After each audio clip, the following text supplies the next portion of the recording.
dapper today. I've never worn a yellow shirt before. It's canary yellow. I like it. I had a canary yellow shirt that I really liked, and I overwore it, and now I'm just without. So this is the most dressed up you've been, and ironically, there's no Thursday game. So are you going out? You got a date or something?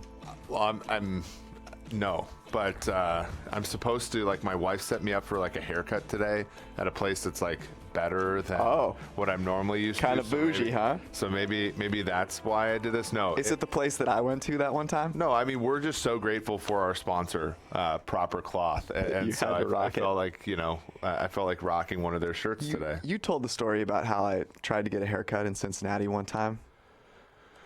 Yeah, man. You're not going to that person, though. I'm not going to that person. Although I would say, like, I'm deferential on a lot of things. So, like, when it comes to my hair, if somebody else said, hey, it should be parted the other way, I'd probably agree with them. Whereas you, of course, are more controlling over your looks. Would put a hit out for them. So you did put a hit out for that person. It was really Thoughts bad. and prayers for their well-being, to be quite honest. There are a few things that give me as much anxiety as not knowing when my next haircut is coming. Or moving to a new city and you being frankly like travel. You like get haircuts in other cities. Yeah, I go to D.C. because my girlfriend is there, and that's where I get my haircut. Anyways, that made a lot of people really identify with me and like me more than they did before, and that's the goal of this Open. Speaking of people that are no longer liked by those that they used to know, Tom Coughlin is out in Jacksonville, and the question that I have about this, I think we're seeing something similar with the Carolina Panthers. And I wonder if the Jaguars are going to follow suit, which is, okay, old school ain't working. Mm-hmm. What is working is what the Ravens are doing, listening to the math, what the Eagles did, listening to the math. Do these two teams with owners that are more progressive, do they pivot completely? I think so. I mean, the issue that brought in Coughlin was the fact that the team, like smart or dumb, wasn't winning on the football field, right? And Coughlin, you sort of bring this thing, and also there was issues with like whether they'd move to London, whether or not they'd be in Jacksonville for very long. So it was very much a move to sort of like, let's restore some of the Jaguarianness of this team, right? Much like, when Washington got Joe Gibbs back after like 15 years, or, Raiders got Art Shell. Like, these teams do this all the time. It just wasn't a fit now because the way Coughlin runs a football team is just simply not applicable to today's NFL. I mean, he kept Blake Bortles around. Well, not only that, but the Blake Bortles thing is symptomatic of what a Coughlin-like regime values, which is defense and running, which doesn't win. Basically a lot of these guys say, if we can just get a quarterback to be average, all my brilliance in the other part of the football game, namely toughness, will carry through. And we of course know that that's not the case. Picking Leonard Fournette set them up for kind of disaster. Obviously not valuable, not a good pick at the top of the draft. I mean, if you look back at, he wouldn't have been a good picks, pick in the top 3 rounds of the draft. Sure, but I mean, if you look back at the last 5 drafts, top 5 picks, you can make a really solid argument that is the worst one, and the worst one by far. Yeah, it's not great. I mean, taking Taven Bryan instead of Lamar Jackson was also an egregious. Even at the time, we sort of thought that was bad. The problem is, though, that if Lamar Jackson were playing for the Jacksonville Jaguars, he'd be wide receiver 3 right now. Yeah. Gardner Minshew would be throwing slant routes to Lamar Jackson. Down 28. Can we also pause and talk about Gardner Minshew, who right now is the most valuable rookie in the NFL? And again, back to our overarching point, which is, with the exception of a few teams do good things and teams do bad things. Teams get lucky, teams get unlucky. And so you really have to look at the process, because you could look at it this way, well, they drafted Minshew, they must be really smart. And it's like, well, no, Minshew just ended up being decent, and because their intention the entire time was to start Nick Foles, and all the respect. The Patriots were really smart because they drafted Tom Brady at 199. Exactly. I mean, so it's interesting. They've made good picks, they've made bad picks. The 2014 draft was very good for them, but after that, it's been basically a train wreck for the Jags. Can I tell you how it might turn around? Okay. I believe that Tua's actually going to vault in the draft. But if he doesn't, they might have a chance to get Tua. And that would be a fantastic chance for them to take, right? You play Gardner again, you give him a chance with a new coach, a new system to figure things out and potentially be that late round guy that hits. And you have Tua getting better. Yeah. I actually have a really kind of hot take I thought of this morning. We were talking about the number 1 and number 2 picks yesterday. The Giants, if he checks out, the Giants should take Tua at number 2. And they should let him heal. They should give Daniel Jones a shot. And if not, they should go with Tua. And I get that Chase Young is fantastic. Khalil Mack, Aaron Donald, both generational talents at their position on the defensive line. And you know what they've done without quarterbacks? 4 wins, 5 wins. It ain't worth it. Yeah, I mean, the problem is the singular defensive players, as the Bears are finding out, are not franchise-altering. Houston Texans found that out with J.J. Watt. Singular players on the defensive side of the ball are not franchise-altering in any way, shape, or form. The Jaguars, we have them on average getting about 8th or 9th pick. Tua probably, unless teams start to think the way that we do, Tua will probably be available there. It would be a great pick for them. You look at their roster, do they have, I mean, at wide receiver, DJ Chark, Chris Conley, they have some pretty good depth there. They could probably use a tight end, although, I haven't brushed up on the draft. There's probably not one available in the top 10 that would be smart for them to take. On defense, they have had some attrition, but they have some good players. Josh Allen, also Calais Campbell. There's pieces there that they can work with. I do agree, though.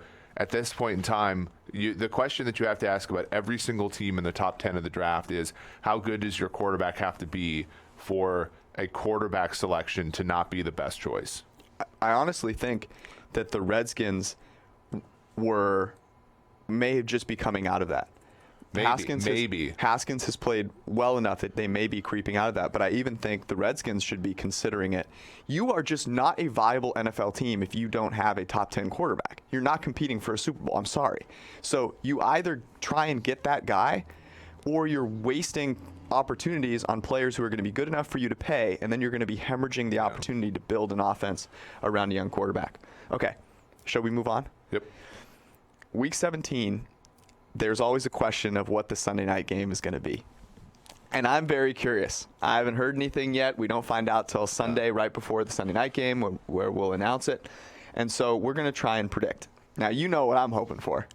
Yeah, and I think that the whole league will be hoping for it. And there are only a few candidates, right? I mean, Houston plays Tennessee, and I think if the game, assuming people cared equally about the divisions, which it's a faulty one because people care more about the NFC West than they do the AFC South. But assuming last week would have turned out differently, it would have been a far more compelling game. Right now, though, we have Houston with an 89% chance to win the division. They could sew the division up with a win against Tampa Bay on Saturday. The betting markets are even more bullish. They're minus 115 or 1,500 on Houston, plus 800 on Tennessee. This one's wrapped up. So Tennessee has to play New Orleans. We'll talk about that game. Yeah. So then the other game is Seattle, San Francisco, which we've been talking about since that game that happened in San Francisco. Now, there's a lot of compelling components to that game, just aside from the fact that it could be for the 1 seed, and the loser could be going on the road to the 5th seed. Or even the 6th seed, depending upon what Minnesota does with their next 2 games. Wishful thinking, right? But what's very interesting about this is where they sit right now. So if we're trying to say, how does this game not end up on Sunday Night Football, it's very hard to figure out how this game is not for the division, right? Yeah. Because even if San Francisco were to lose, this game to the Rams, and Seattle were to win, a San Francisco win in Seattle would still allow them to go to tiebreakers. And if you'll help me walk through the tiebreakers, I believe that it's very hard for them to lose a tiebreaker. Because and we're going to talk about Rams 49ers in a second, but let's assume that the 49ers lose to the Rams on Saturday, right? That's really the only way in which this isn't for all the marbles, right? And Seattle, let's say Seattle wins against Arizona, and then you look at that game. San Francisco will be a game behind, both in the tiebreaker, but also in the standings. If San Francisco were to go to Seattle and then win in Week 17, they would have the same division record. They would have the same head-to-head record. They'd have the same conference record. They'd have the same record among common opponents. And then after that, I do believe it's strength of victory, in which I believe San Francisco gets the edge there. So when you look at that, right, our simulation is a little bit more bullish on Seattle because of a couple of reasons: quarterback and home field advantage. Now, you can make a case that Wilson is maybe not that much better than a trending well Garoppolo, and that you know how to get me excited. And that home field advantage is not as important as it once was, but that we would have, so we basically have Seattle with more or less a 57-43 chance to win that division based upon how it's almost down entirely to Week 17.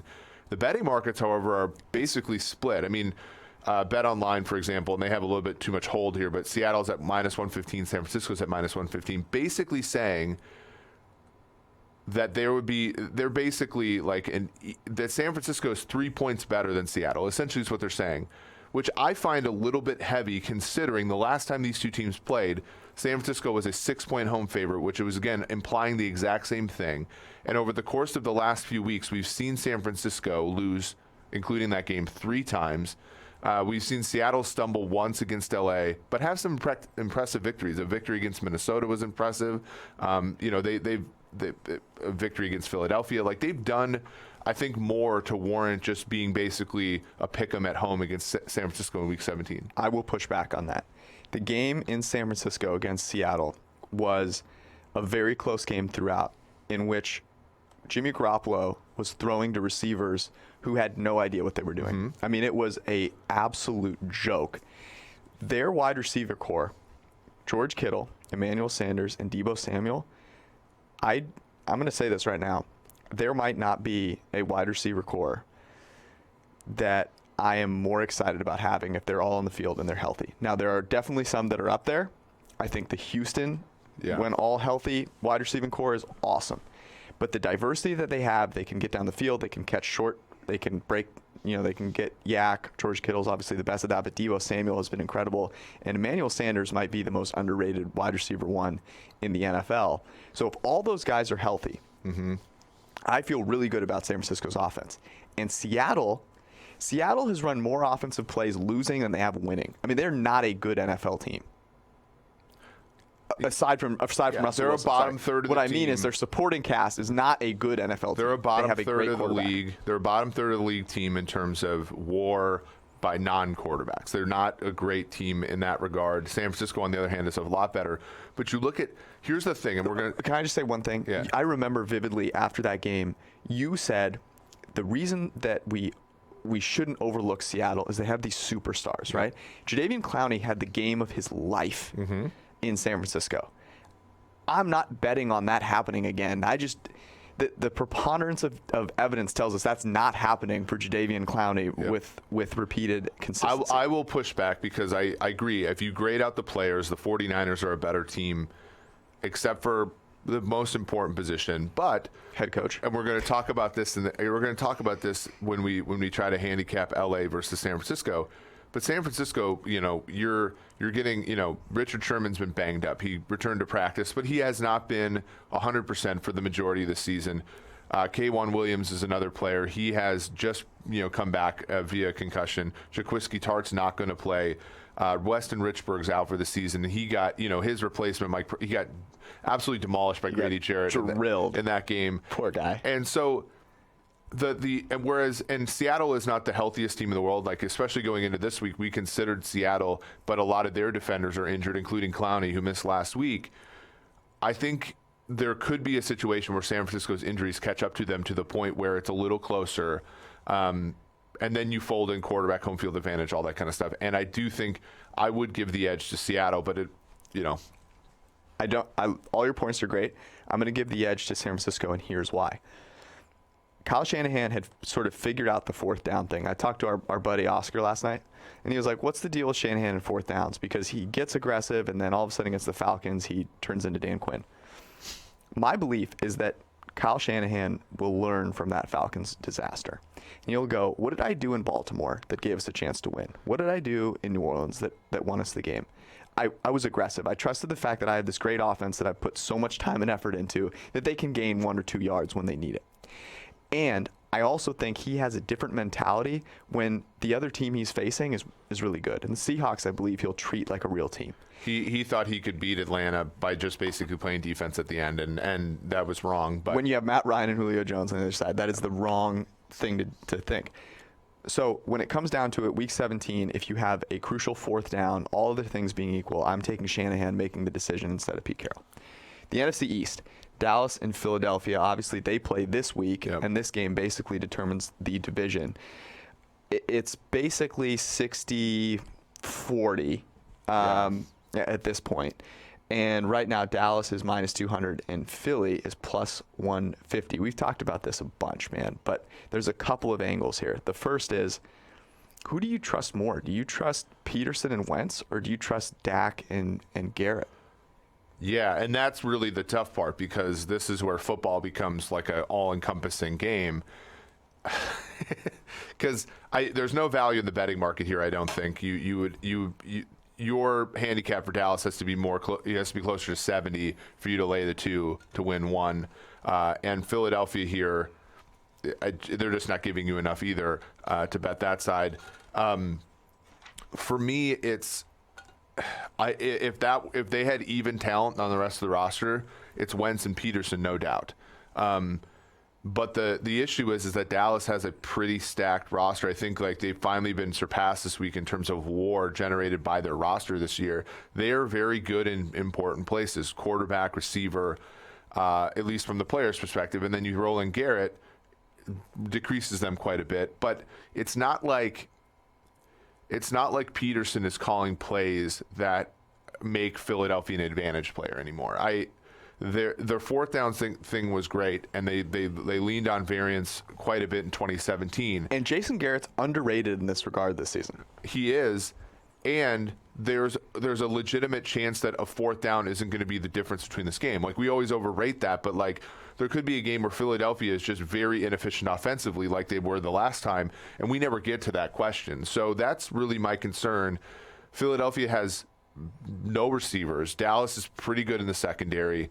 It's really going to be whether or not, in my opinion, Zach Ertz and Dallas Goedert can beat up on some underachieving linebackers for Dallas as to whether or not they have a shot, or, and this is the kicker, whether the AC joint injury to Dak is debilitating. And as somebody who's had an AC joint injury, it feels like a knife is being shoved into your trap the entire time. And so he must... There's a legitimate chance that that injury could be debilitating enough where all bets are off for me. If there's a way to make that feel better, Jerry Jones is going to find it. That's true. Here's where I see the edge in this game. Amari Cooper, Dak Prescott, wide receiver, quarterback, the 2 most valuable players on the positions on the team. They have like a 130 passer rating. Pretty good. I think it's 3rd in the NFL. Carson Wentz doesn't have a single wide receiver that he has over 100 wide receiver rating to, pass rating to. Sorry. So he just has no weapons with which to make any big plays. I mean, they've got to be perfect on these shorter intermediate plays to tight ends over and over and over again, and everyone knows they're coming. So that's a huge advantage for the Dallas Cowboys. They actually have an offense that is efficient. Yes. They're a top 5 early down offense. And the Philadelphia Eagles are, I believe, 26th in first and second down passing offense, while the Cowboys, I think, are 2nd or 3rd. Yep. So there is a dramatic difference in the fundamentals of these 2 teams at the most important spot. And I totally co-sign with you. The Jason Garrett, Doug Peterson difference, it's not as big as I think we might want it to be. Here's the thing that I think will possibly give the Eagles a shot, but I will come back at it with it didn't give the Rams a shot. So clearly, the Cowboys leaned on the running game last week, and it worked. They ran for 250 some odd yards. Both Pollard and his backup Zeke did extremely well. The Eagles only give up 4 yards. They're top 7 in the league in yards per carry allowed. The Rams are 8th, so that shows you how much that means. Yeah. But it's not like Dallas is going to be able to say, okay, we're just going to out-tough. Like, they predictively cannot just say, hey, Dak's arms hurt. We're going to lead on the run game just like we did against the against the Rams, and that's going to equal a victory. Like, if somebody's trying to handicap the game that way, I'm telling them they're full of crap, because that's just not the way it goes. Dallas's run defense is not that much worse at 13th, right? And that's really where the Eagles have to make their hay, right? Because they don't have receivers. They have to. Miles Sanders was a big part of their win against Washington. Boston Scott was a big part of their win against the Giants. Like, that has to be where they win, and I just don't think Dallas is weak enough there for that to even be a thing either. So it's basically, for me, it's all about how Dak responds to this injury, because otherwise I think Dallas should be a decided favorite, frankly. I'm with you there. Last but not least, we briefly touched on the AFC South. Tennessee just doesn't have much of a shot right now. They obviously have to beat the Saints. They're underdogs at home, but we've got it about a 90-10 proposition at the moment. Well, what they need is Houston to lose to Tampa Bay, which could very well happen. That can happen. And then they need Although Tampa Bay's super banged up. Tampa Bay's super banged up.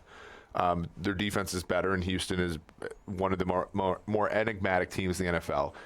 Tennessee has to win a home game against the New Orleans Saints, and then they got to go on the road to beat Houston. We have that at about 11% chance of happening. So that's not, each one of those things has about a combined, take the square root of the 0.11. You're basically talking about 1 in 3 chance of each one of those happening. So that's going to be tricky there. So you're basically, if you're a Tennessee Titans fan, you're hoping for that sixth seed. If you're saying right now, this is a question that we didn't have on our doc, but I just want to bring it up one more time because I think it's really interesting. There's a lot of parity right now. If you look at the 1 and 2 seeds on both sides of the bracket, they're not as strong as they normally feel. The Ravens are obviously great, but then you've got the Patriots right now, who no one feels great about.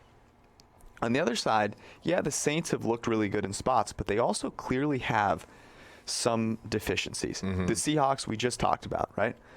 So who's a we talk about how important the bye is right now. If I'm looking, though, at who I want to take, in the Super Bowl, obviously the Ravens are up there.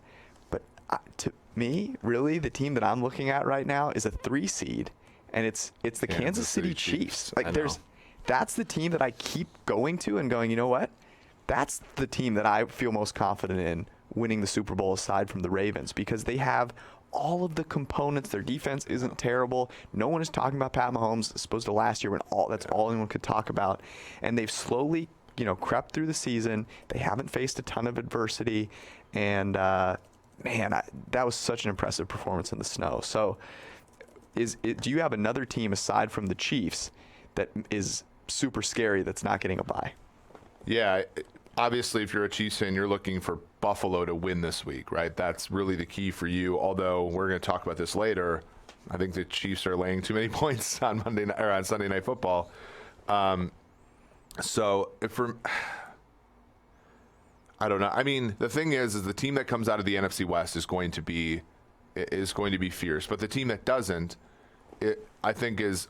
Like, if San Francisco somehow loses to Seattle on the last Sunday of the season, I still think that they're a team that will travel well in the playoffs, and they should not be taken lightly.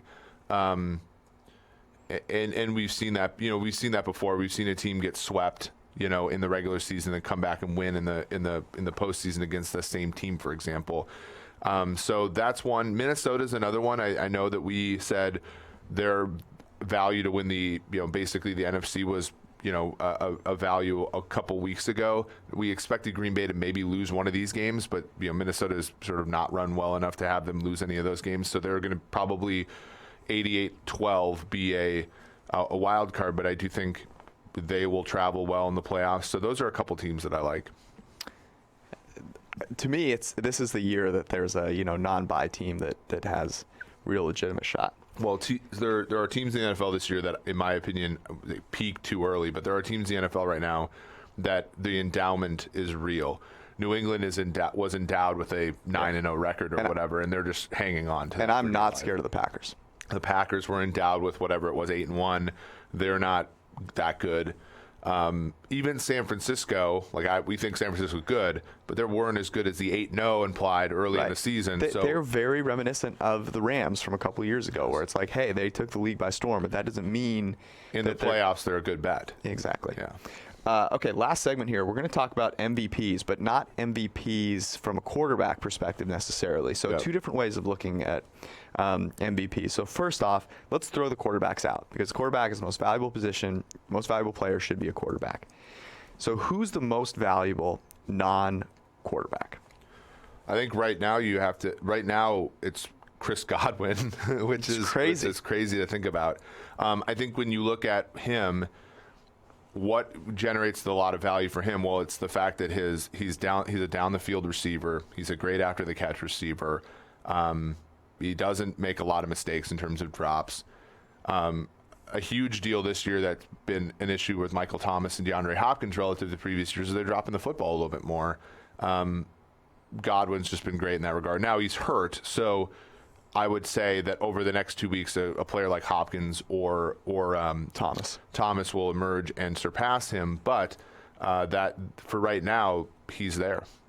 Then the other player that I want to bring up is George Kittle, who at the tight end position is generating a ton of value. Now, he's not going to be – the important thing to remember is that for receivers, they can get down the field, and they will get more opportunities down the field. Obviously, Chris Godwin in that Tampa Bay offense got a ton of opportunities down the field, and that's – he earned some of those opportunities because he's a good receiver. But, the George Kittle has kind of a more Herculean job to generate that much value, and he has been one of the most exciting players to watch this season, and is almost gaining he'll probably end up at close to half a win above replacement from the tight end position, which is fantastic. Averaging over 8 yards after the catch per reception for his career, which is just ridiculous. There's that you just don't see that happening unless you're a running back. Well, and this brings up a good point, because I do think we're a little low on Kittle because our tight end coefficients are just different than our wide receiver coefficients. But at the same time, what you just brought up is extremely important, and what we talk about with running backs. If I'm going to generate value as a player, I'm much more likely to do it by running a 10-yard 8-out route and catching the football there. That's more difficult, that's more scarce than I am. And there's a significant chance that George Kittle, his ability to get 8 yards after the catch is part skill, part luck. If he's running good on that, right, maybe he's more fundamentally a 5-yard after the catch guy or 6-yard after the catch guy, then if I'm trying to really truly assess his value in a actual season, he's going to just be a little lower for the same reason we talk about Saquon Barkley and why his receptions aren't as valuable, because he's catching the ball a yard in front of the line of scrimmage. And there might be some years where he gets, bust big runs and stuff like that after the catch, but over the course of the entire history of the league, it's just not as valuable to do that repeatedly, right? So I think Kittle's running good right now in his ability to break tackles and all that kind of stuff, but we also just might be undervaluing him. Let me ask you a question that is very serious here. Would you rather have Chris Godwin on your team or George Kittle? That's a great question. I think Kittle, even the way that isn't that an interesting way to think about it? Yeah. Well, the problem is, and again, this gets down to replacement. I think elite level tight ends don't generate more value over replacement level tight ends, but they're more scarce, if that makes sense. But the thing is tight end. The problem is if I put Kittle on the Tampa Bay offense, who knows? I don't know, because O.J. Howard's a really talented player, and they've done nothing with him. If I put Godwin on San Francisco, I feel like he'd roast. He would. Great. So that's a good question to ask. Yeah. I'm with you, but it's very close for me, and I'm biased because of the name. All right, next iteration of this is who's the most valuable rookie, and here there should be no. People are going to say, Josh Jacobs, one of the receivers, but we got to think about where value is generated. So the most valuable rookie right now is who? It's Gardner Minshew. Gardner Minshew's a quarterback, so it's sort of always like if you play well at the quarterback position and you play a lot, you're going to generate value. And we actually have him. So this is again the issue is that we have him slightly below average quarterback, but playing slightly below average quarterback for 772 snaps is going to generate some value to a team. Now, above replacement. Yes, above a replacement guy because replacement level quarterbacks are bad. If you just look at non-QBs, you're looking more at the Terry McLaurin range, which, to your point about Dwayne Haskins, that's awesome, right? Like he's going to be a player that Dwayne Haskins is going to have to throw to for a significant amount of his career. So that's a good thing for Washington. They got a steal there. Highest graded rookie receivers since 2006: Odell Beckham Jr., Michael Thomas, Terry McLaurin. A couple of OSU guys. Our buddy Chris Carter's. Hopefully, I'm sure he's watching right now, and he's going. I'd be on that list too if you guys graded. Chris Carter, Michael Thomas comparison is so like apt. And then Terry McLaurin makes this one-handed catch in Green Bay 2 weeks ago that was Chris Carter like. So maybe there's something in the water in Columbus. And the difference between Terry McLaurin and A.J. Brown, I think, is actually significant. A.J. Brown is picking up a massive amount of yards after the catch, which you just talked about. I believe he's at like 8.6. Yeah. I think the only guys over 8 for the receiver position are him and Deebo Samuel. Terry McLaurin, though, is making plays down the field. He leads all rookies in catches 20-plus yards downfield and contested catches. He is earning above replacement level value by doing things that can't be schemed necessarily. Here's something. So because I'm actually like a little bit conflicted about the Kittle and the yards after the catch and everything. So I actually we almost never look at the actual statistics in the NFL because they're just noisy and stuff. There are 18 players right now who have over 1,000 yards receiving. The most surprising right now, Darren Waller for Oakland is a tight end that has 1,001 receiving yards. And Austin Eckler, Zach Ertz, and George Kittle have basically the same number of receiving yards. How crazy. Like, it's such nuts. A crazy league this year. So maybe my thing about tight ends is wrong because Kittle missed some time with injury for sure. But he has this, less receiving yards than Zach Ertz and Darren Waller. How crazy is that? Like, so you get trapped by these. That's why PFF has changed the conversation so much because we're not just looking at these raw fantasy stats. We're looking at, grades and how well a player's played. And, we could be thinking that George Kittle's having a bad year when in reality he's having a great year. Ready to get into some games here? Let's do it. All right, we're going to kind of fly through the ones that suck, and we're going to talk about the ones that are good. There are Saturday games, which I love. I don't understand why there isn't a Thursday one. It doesn't make any sense to me. And 3 games on Saturday is too much. Don't put me in the meat grinder for 3 games on Saturday. Well, it keeps you from watching what you love the most, which is bowl games, too. But I would not watch the bowl games regardless. I'd be perfectly content if they just had 1 or 2. If they took Houston-Tampa Bay and put it tonight, that would be ideal in my opinion. Or Friday. I'm fine. That was what I was going to say. I'm fine with 3 on Saturday, but what they should really do is they should have 1 on Thursday, 1 on Friday, 3 on Saturday, and then the rest on Sunday, and then 1 on Monday. How would be beautiful would that be? Is there a thing about, are people traveling today? Is that what it is? People going home for visiting people for Christmas? I guess. But aren't they? Yeah. So maybe that's the reason why, and maybe why the 2 bowl games tomorrow are. But I'm not traveling, and you're not traveling, and that's all that matters. It's true. Houston at Tampa Bay. I believe Tampa is a 3-point underdog. Is that so? This has been, as the parlance would, this has been steamed out to 3, George. You know how much I like that. Because I believe when we talked about this on Sunday night, both of us liked Tampa Bay to be the favorite in this game, and obviously we probably didn't properly incorporate the 2 receivers being out, but this has moved all the way out to 3. And in fact, I would venture to guess that it gets out to 3.5 because in one place too. I look, Tampa is +3, -105.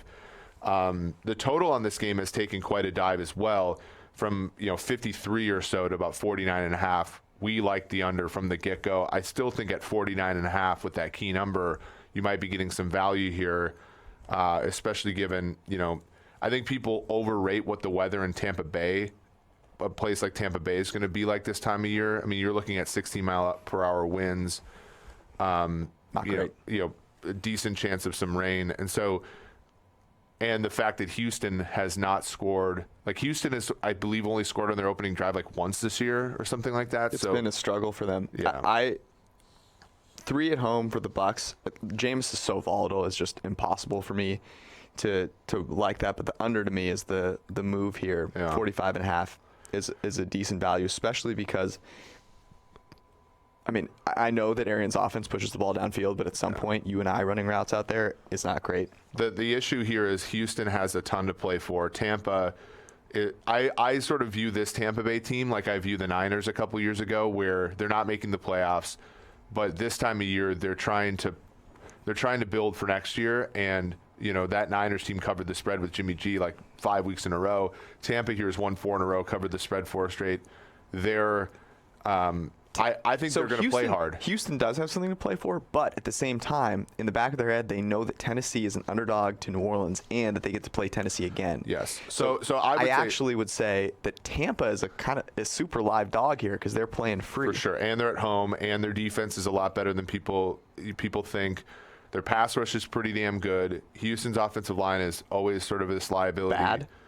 Houston's defense is a liability even against bad receivers. And it's not that Tampa Bay doesn't have any talent left. Perriman had 3 touchdowns last week against a bad Lions team, and their 2 tight ends are still pretty solid. Jameis is always like throwing to Cameron Brate more than he's like throwing to O.J. Howard. I don't know. To me, it's Tampa or nothing, and I lean towards nothing. But I'm with you. Buffalo at New England. New England 6.5-point favorite.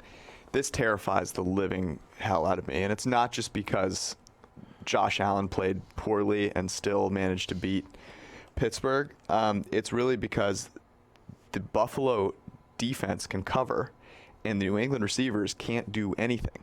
N'Keal Harry separates about as much as the first 2 letters in his first name do, and that's being generous. So I'm really nervous about this game. Yeah, I would be too. I mean, so we talked about this the other day. It's like, what are you leaning on when you handicap this game as a New England cover? You're leaning on, okay, New England's just a better team, right? Fundamentally speaking, they have a better coach, they have a better quarterback, they have a better defense.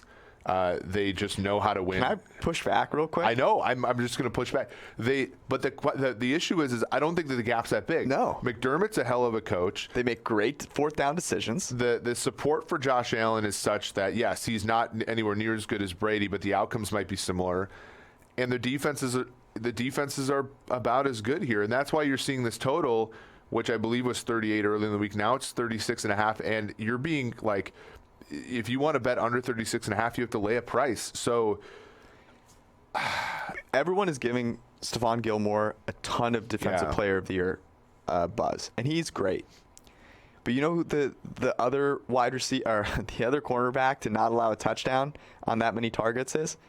Tre'Davious White. Yeah. The 2 lowest pass ratings allowed over the past 2 years are those 2 guys. So as much as we want to talk about how great the Patriots coverage unit is, the Bills coverage unit is amazing. Now, they could have had both those guys, which is kind of crazy to think about. Let's talk about the total, though. So the total's 36.5. And while the Patriots covering 6.5 would worry me a lot, 36.5 is just, it's like from the 1920s. How do we end up with such a low number? I just can't imagine this not getting over 36.5. Yeah, you're going to need some defensive scores. And the thing that is it going to be snowing? The thing that we didn't have the other day, when we looked at Buffalo versus Pittsburgh and trying to go over that total, it's going to be 44. Yeah, I mean it's just because these 2 offenses are both trying to play. But again, so to talk about something that's interesting about the handicap, it's the Patriots covering 6 is less likely with this total being 36.5. Mm-hmm. And so if you want to look at another angle here, if you want to include Buffalo in a teaser, it's a pretty solid play given this total, right? Because you can tease them up to 12.5, right? So you go through the key number of 7, you go through the key number of 10. The low total means, again, the variance here is not going to be that big. There are a lot of good teaser options here. I think the Bills are the best one of the weekend. I normally am not a teaser guy because you get screwed over. But you need 2 things to happen, but the 2 things are more likely, of course, because you're getting points on both ends. here, again, when you look at totals this low, those games are going to be confined. It was just like, last week, and we didn't talk about this, but, either team last week would have been a pretty, well, not Pittsburgh, but the Buffalo would have been a great teaser leg because they were 2.5-point underdogs who teased that up to 8.5. There's no way that Pittsburgh team was going to win by, sort of why we didn't make it the lock of the week, because there's no way a Pittsburgh team like that's going to separate from a team like Buffalo. I think the same thing here. I mean, what do you need for New England to win by 2 touchdowns? You need a pick six. You need a pick six, which they're capable of, but Buffalo has also, done a pretty good job of limiting turnovers over the last, 10 weeks or so. I like the over there. Okay, the Saturday night game, San Francisco, Los Angeles. San Francisco 49ers are 6.5-point favorites to the Rams. Now, the last time these two played was in LA. We were on the Rams, and the Rams just took a gigantic poop in the middle of the field. It was really unfortunate. And the Niners weren't particularly good offensively either. No, but remember that game? The Rams came down and just rammed the ball down their throat on the first possession and quite literally did not move the ball the rest of the game. Yeah. However, they had some really bad turnovers in that game. I thought it was as bad as the Rams played. It was still a fluky result. And now the Niners are 6.5-point favorites. This game matters, but as we just talked about, it doesn't matter as much as people want it to. It matters a ton for the Rams because if they want to have a chance in hell, they've got to win this game. And there's a significant chance that there's a significant chance the Vikings could lose to the Bears and Packers because they've already have this year. So there's a ton of motivation for the Rams. Yes. The Niners are pretty banged up. They have an interior that just got abused by Grady Jarrett. A guy named Aaron Donald happens to play for the Los Angeles Rams. And the Rams have been doing some things offensively that are going to help them against the Niners. They've been getting rid of the ball quickly. I looked at this up last night because I was like, Jimmy gets rid of the ball way quicker than Jared Goff does. They're not even separated by more than 5/10 of a second. 5/100ths of a second, I'm sorry. They're basically right there at 2.6 seconds, which is below the league average. Jared Goff's been getting rid of the ball way more quickly. They've cut down on the amount of pressure they're allowing now that they've got some of those problems out of there on the offensive line. These two quarterbacks are very similarly graded, and I would be very nervous if I were San Francisco right now. Our model likes this being a closer game than a touchdown, and so do I. Yeah, I think the Rams are the side here. This is a clear one where this again reminds me of when Seattle went into San Francisco on a Monday Night Football game where you look at a lot of the handicap things. It's, okay, the total's 45. That's not particularly big for an NFL game in 2019. Familiarity breeds contempt, right? Mm-hmm. So, you have the Rams and the Niners just simply don't like each other. They're in the same division. That's going to reduce the predicted spread by a little bit. San Francisco is a smart team. They know, right? They're not dumb enough to think that they need to win this, right? They know that what they need to win the division, which is to beat Seattle, right? So last week was a look ahead, not a look ahead spot, but like a trap game. This has some trappiness to it as well. There, of course, would be motivation to eliminate the Rams, but the Rams have, the Rams have a ton of motivation to win this game. And then the kicker for me is that, okay, what are we fading? We're fading the idea that San Francisco, there was nothing fundamental about San Francisco's loss to Atlanta. There are a lot of people who say, oh, that's just a blip on the radar screen. There's nothing to it here. No, there was something to it here. Atlanta murdered the middle of the San Francisco offensive line. They expose the fact that when that defense is missing players, they're not as brilliant as before. In San Francisco, you look at since, basically the Arizona, Seattle, Arizona, right? Those 3 games, they gave up points. They gave up a ton of points to New Orleans. They gave up some points to Atlanta, even in a game that played under most of the game when it counted the most. Atlanta made 2 drives on them in the fourth quarter. There's something fundamental about that game, so people want to overlook that, but that's, it was important. And then the Rams, right, what are people betting against? They're betting against the first matchup, which happened a long time ago prior to Jalen Ramsey. Marcus Peters was on that team, even got a pick in that game, but that was a totally different situation. And then last week against Dallas, where again, it was the classic thing. The Rams were favored in that game, got blown out. People are overreacting to that. To me, those are the 3 things that I think are going into this number, and I think they're all wrong. And the one that you didn't mention is that I'll just hammer home again. the Jared Goff, Jimmy G separation is not wide. And you could make a really solid argument that, in fact, while people would say Jimmy G is the better quarterback, that Jared Goff is actually the better quarterback and has been dealt a really crappy hand this season, and that's why he's graded worse. But Jimmy G is the one of the two that is making a turnover-worthy play more often than a big-time throw. Jared Goff has climbed out of horribleness over the course of this season. Well, can we talk a little bit about the weapons too? Because I will concede a million times that the Niners might have better weapons, but the Rams don't have no weapons. Read this: the last 3 weeks, Tyler Higbee, week 12, seven catches on 8 targets, 107 yards. Week 13, 7 catches on 11 targets, 116 yards. Last week against Dallas, 12 catches on 14 targets, 111 yards. Tyler Higbee is not Kittle by any stretch of the imagination, but he's playing an awful lot like him of late. Here's the only thing I'll push back on with that is you need to stop targeting Tyler Higbee and get the ball to your receivers. Sure, but then you look at Robert Woods has had, besides last week, has had an amazing couple of weeks. Right, screen game. They need to push the ball downfield. Cooper Kupp has been the one that's been the lost guy for that team.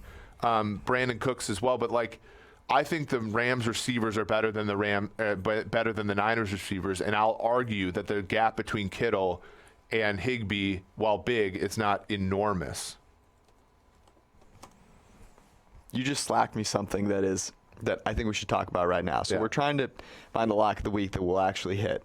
And you suggested that we tease Buffalo to 12.5 and San Francisco down to it minus half point, which I don't hate, but I am nervous about the Niners. I'm very nervous about the Niners. So let me give you an option here.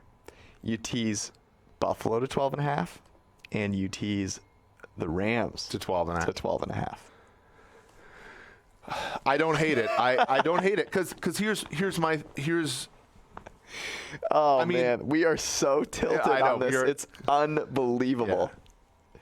This is an absolute disaster. Because this is more about Buffalo than anything. So we don't even need to include the San Francisco game. But I'm just throwing that out there for you. Sure, let's go for it. The Saturday slate is fun. There's a couple games on the Sunday slate. So let's keep that in as in a mind. Possibility. Yeah. Okay. So the Sunday slate games that are worth talking about. Let's start with just the big one, which is Dallas Philly. We talked about this a little bit.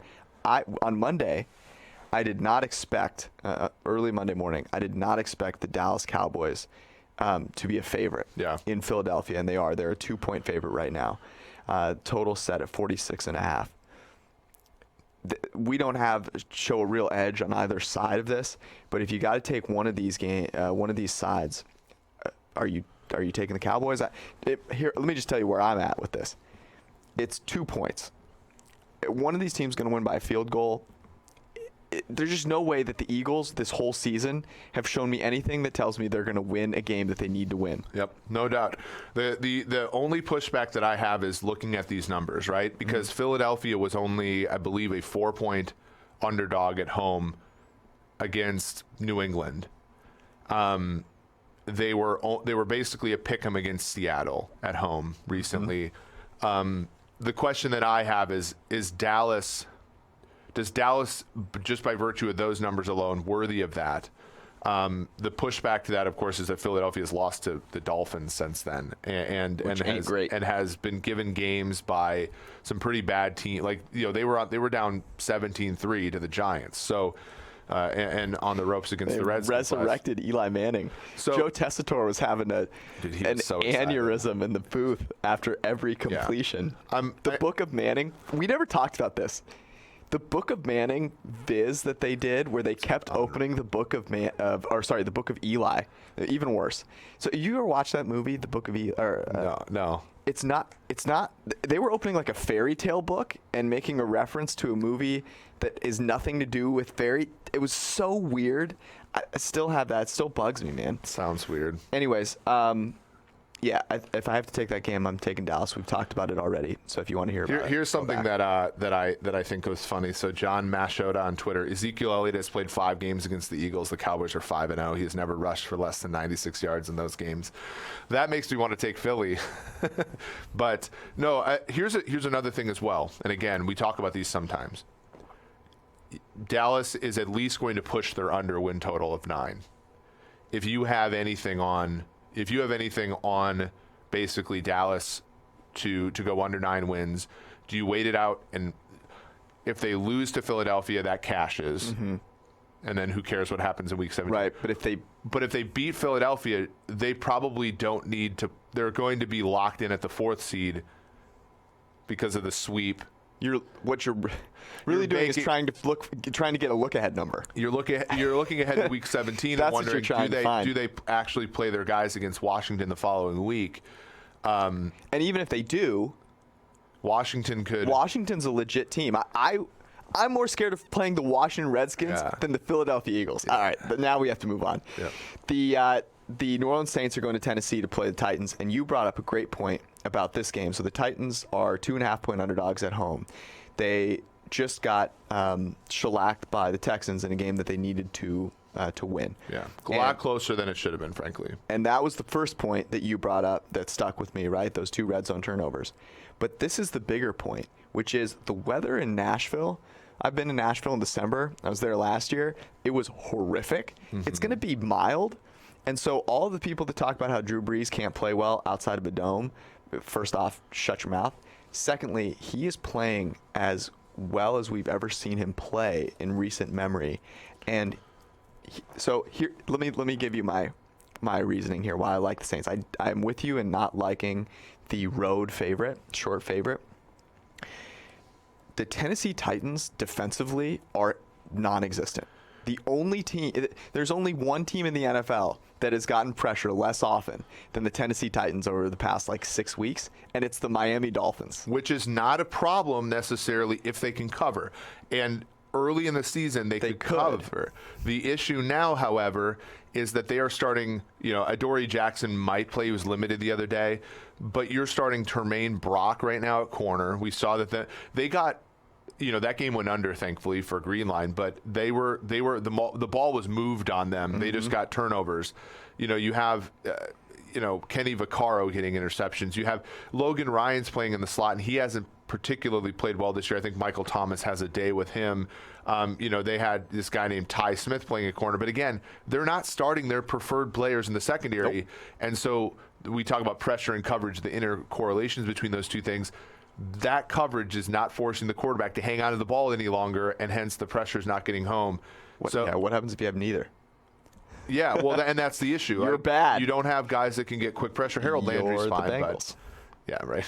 I think we should keep this one in the run. The more that I think about it, the more that I like it. The issue is short road favorites are a trap, I think, sometimes. The Sunday night game is the Kansas City Chiefs against the Chicago Bears, and I am very much looking forward to this game for 2 reasons. One, I think the Chiefs are going to win the Super Bowl, and so I'm excited to see how they play. God, you're just tilting me right now. I just see it. I just see it in the future, and Pat Mahomes, it's his time. You know whose time it ain't? Is Mitch Trubisky. And there is going to be such a fun angle about how the Bears fans have to sit here and watch Mitch Trubisky, who they traded up to get it to when Pat Mahomes was on the board, and so was Deshaun Watson. The Chicago Bears, though, because of this, are 6-point underdogs in a game that means really nothing to them. So this is steamed up as well. I mean, they have nothing to play for aside from losing to get a better draft pick. And pride. And pride. But here's the thing. The Chiefs, even if they win, just barely have a 29% chance to get a bye. So for them to get it is really hard for them to get a bye. And here's the thing. They will already know what the Patriots have done. Yeah. So, if you assume the Patriots win, right, and then the Chiefs are like, okay, we really don't have a shot.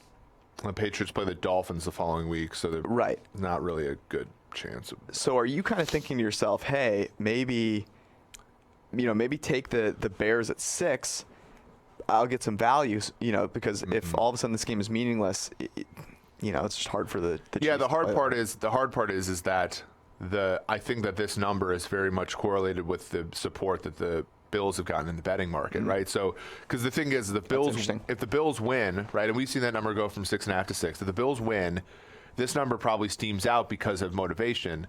Now, has it already preemptively done it, right? Because if New England wins, then I do think this number goes down. So there's an issue. Here's an angle I like in this game, and let me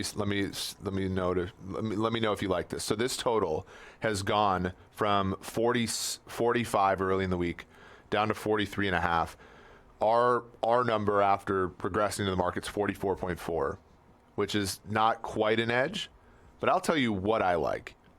The first quarter total in this game is 7.5, minus 115. Where can I invest? Andy Reid he hasn't been as good this year early in games as he was last year, but I mean, you're basically looking for a 7-3 first quarter, 7-7 first quarter, and I can get on board with that. I kind of like that. I'm obviously steaming to use your favorite word there, the Kansas City Chiefs and their offense. I just think they're unstoppable. I like it. On Sunday night in Chicago, it's going to be 40 with 11-mile-per-hour winds, which is not terrible weather for this time of year. Did you see what Pat Mahomes played in this past week? Exactly. So there are people that couldn't go outside to get their mail in that weather. If you drop a random Californian in that weather for 2 minutes, they die. Yeah, that's an example Panic of one. attack. That's an example of something that I think is a derivative that has some value. Another one which I even like more is Kansas City over 12.5 first half points. Now you're going to have to lay a price for that. It's minus 135. But that is, to me, if you're looking for an angle in this game, it's some of these, if Kansas City, I think Patrick Mahomes is going to want to prove a point. As much as Trubisky's going to want to prove that he's not that much worse than Patrick Mahomes on Sunday Night Football, I think Patrick Mahomes wants to prove to the world that they're a team to be reckoned with this year. Here's the problem. The person that cares the most about proving something for the Bears is sitting in a press box, and his name is Ryan Pace. Yes. So that is the real issue. One last good game, and this is one that I'm very surprised about because when we talked about it on Monday morning, the Vikings were, I want to say, 3.5. Yep. And we both talked about liking the Packers getting, more than a field goal. And now the Vikings are 5.5-point favorites. And my immediate reaction is, holy crap. Yeah. What the F is happening? So can you explain this to me? Yeah, I can. So people have looked at Zimmer's record as a home favorite over the last 3-4 years, and they love the fact that I don't even think it's been that good this year. Like, they didn't even cover against Washington on that Thursday night game, but Zimmer's against the spread record speaks for itself. So people are going to say, this game means more to the Vikings. Again, the question is, does this become more or less of a number if the Rams lose on Saturday, right? Because if the Rams lose, Minnesota's in, I believe. Yep. With at least one more win, I believe. I have to look. I think you're right. The Rams are eliminated. So the Rams are 8-6. So they lose. They're at best 9-7. The Vikings have already won 10 games. And there's actually, if you run the numbers out, Minnesota fans are going to be disappointed. There's a far better chance that Minnesota ends the season as the best team in the NFC North than the team that wins the NFC North. So there's a significant chance that this game is relatively meaningless to Minnesota because they still need the Packers to lose against Detroit. Right.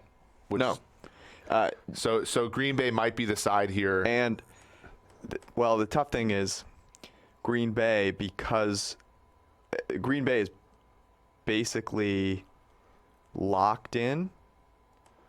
No, Green Bay they can get the 2. Yeah, there's a lot that Green Bay has to play for. It's just not to win the division. They've already basically done that. So I personally, in Pick'em, will be taking the Green Bay Packers. All right, we have a lot of terrible games on the slate, and we don't have a ton of time. So what if we do this? What if we run through them? We take 10 seconds each. Okay. And we have a comment on either the spread or the total. Sure. Sound good? Yep. All right. The Atlanta Falcons, 7-point favorites at home against the Jacksonville Jaguars. I'll take the Jags plus the points. Interesting. I'll take the over 46.5. By the way, you can go to Greenline and check all of these out. PFF.com. You should do it. The Cleveland Browns at home, a 9.5-point underdog to the Baltimore Ravens. Looks like no money on Cleveland here in the rematch. I'll take the under if I like anything. I don't even like the under all that much.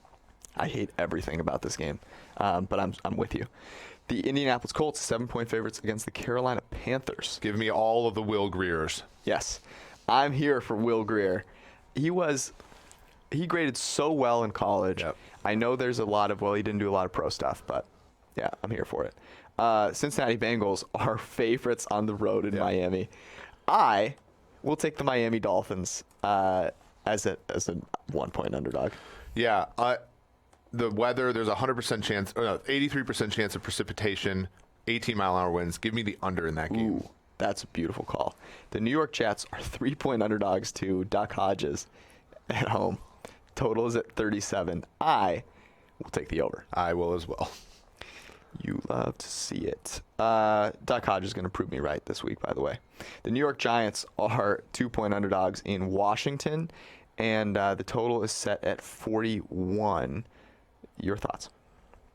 I like Washington better than I like the Giants at this point. I really like Washington. Two best players in that game, or two most valuable players. Saquon Barkley's amazing. He just, poor guy. Yeah. The Denver Broncos and Drew Lock at home against the Lions are 6.5-point favorites. What an awful game. Yeah, give me Detroit. Sure.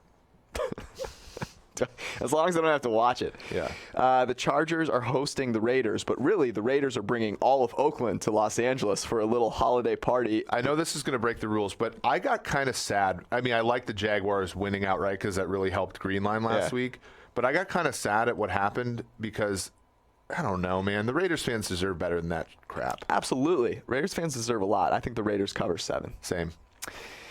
The Seattle Seahawks are hosting Kyler Murray and the Arizona Cardinals. The Seahawks, 8.5-point favorites, total 51. I will be going with the under. Lay the points with Seattle. Ooh.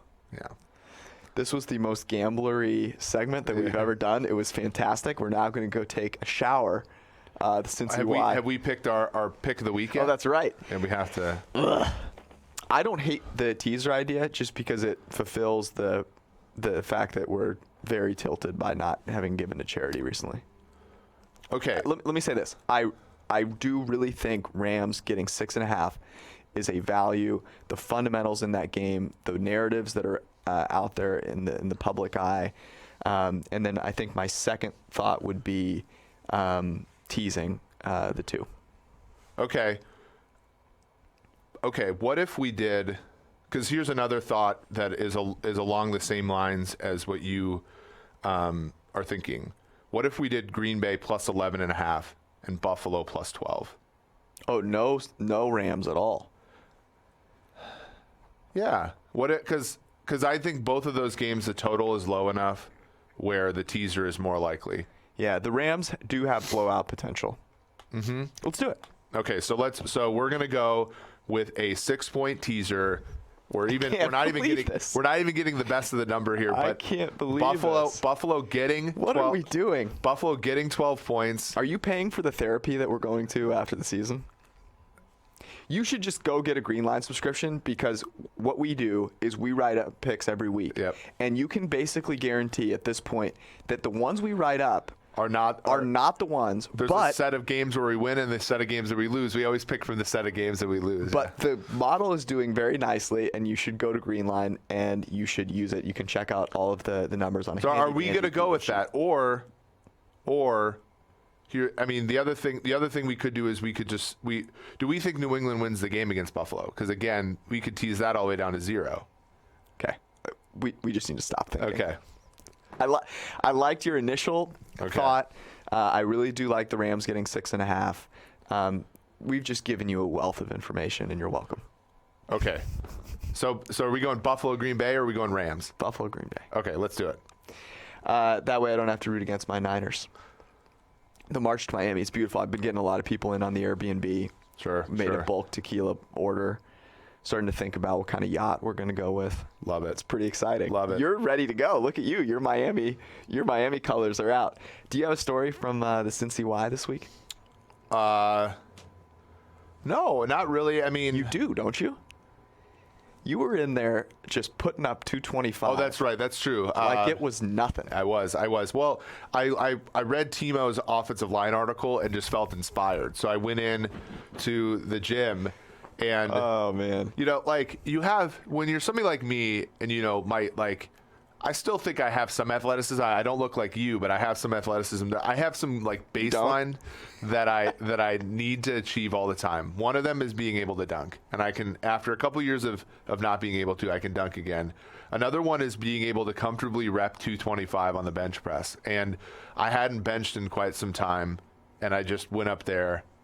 Just knocked it out. Just did it. So so those are like my baseline. I don't think I'll ever get under a 5 flat 40 again, though. I think I'm a little too slow if for you that. started running with me, you might be there. That's true. You might be able to get it. I don't have a story from the Y, but I have something that I've started doing when I work out that I'm almost immediately regretting. I used to never wear headphones, but now I work out in the morning because it's more conducive to my schedule, and I have to listen to some music, and I don't like just playing it on my phone because it's not loud enough. So I've been wearing my AirPods, and you know how I freak out about cleanliness. So like now every morning I'm like also cleaning my AirPods. It's kind of a disaster. If it's your own earwax, though, isn't it? No, it's not the earwax. I don't have earwax because I clean my ears every day. It's the sweat. Right? So now I'm contemplating buying like Beats to work out in. It's a real disaster. And I don't really know what to do. What if you were like working out with these like headphones? You'd be People like do this. People wear over the head, right? I know. And it blows my mind. I get The Rock can do it because he can wear a new pair every day. And here's the second thing. This is kind of a confession, but I got a Christmas gift in the mail. So Drew Esikoff, who's the director of Sunday Night Football, is one of the coolest dudes that I've ever met, sends out chocolates from this great chocolate company in Connecticut. Bridge. Humble brag over here. I'm going to get it wrong. Anyways, they're really nice chocolates is the point I'm making. He sent a box. I housed the whole thing in 2 days.